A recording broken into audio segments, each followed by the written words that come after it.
So if you clicked on this video, it's because you want to learn the L-sit to handstand. And in this video, I'm going to give you every single progression you need to learn the L-sit to handstand. So some prerequisites before you start learning the L-sit to handstand is pretty obvious. You want to be able to do an L-sit for about 6 to 8 seconds, pretty solid one. And then you also want to be able to do a handstand for about 8 to 10 seconds. If you don't know how to do any of those skills, I do have tutorials on my YouTube channel on how to do them, so you can check them out. To do the proper L-sit to handstand, what you're gonna do is just pop into a regular L-sit, nice straight arms, nice and straight legs, and then from there you just tuck your legs in, and as you roll forwards, bring your legs behind you, so you're gonna be in like a little ball. You wanna keep your arms nice and parallel to the ground, 90 degrees, and then from there you extend your legs and push your whole body back up into a handstand, and then you're pretty solid.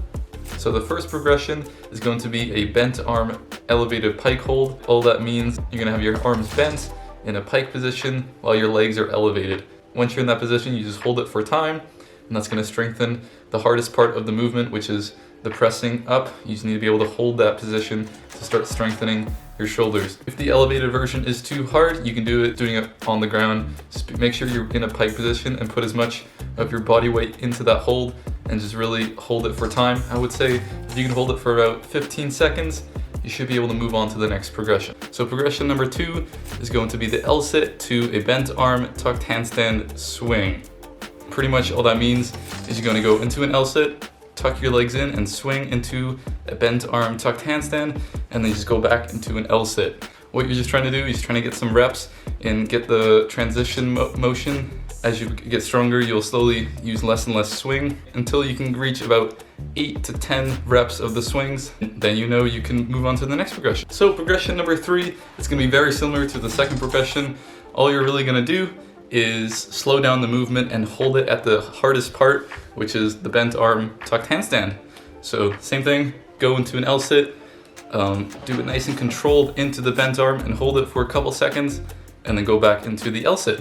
Now holding it at the bent arm part is gonna be pretty tough, so take your time with it, but be as nice and controlled as you can. You're not gonna be swinging as much as you did before, because now you're actually trying to build some more strength. So yeah, take your time with this one, do it nice and controlled. The more controlled you are, the better it looks. So the reps you wanna go for 5 to 6, nice and controlled, and stopping at the top. So now that you've done the first 3 progressions, you're actually almost done. All we're gonna do is turn the bent arm tucked handstand into a bent arm handstand, which is just extending your legs at the very top.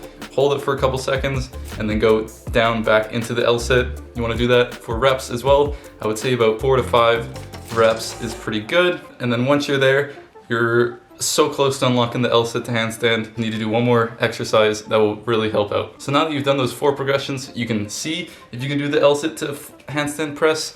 However, if you can't, here's one more last progression that you can do that will for sure unlock L-sit to handstand press, and it's going to be the L-sit to handstand press negatives. Now that you've built up a lot of strength in your shoulders and your L-sit is pretty much freaking solid, all you're gonna do is go from a handstand and slowly as you can, go into an L-sit. It's gonna be a little scary because you're at a pretty high spot and you have to quickly tuck into an L-sit. So you wanna be careful with this one. So let's say you're done the 4 progressions and the negatives are a little too tough for you.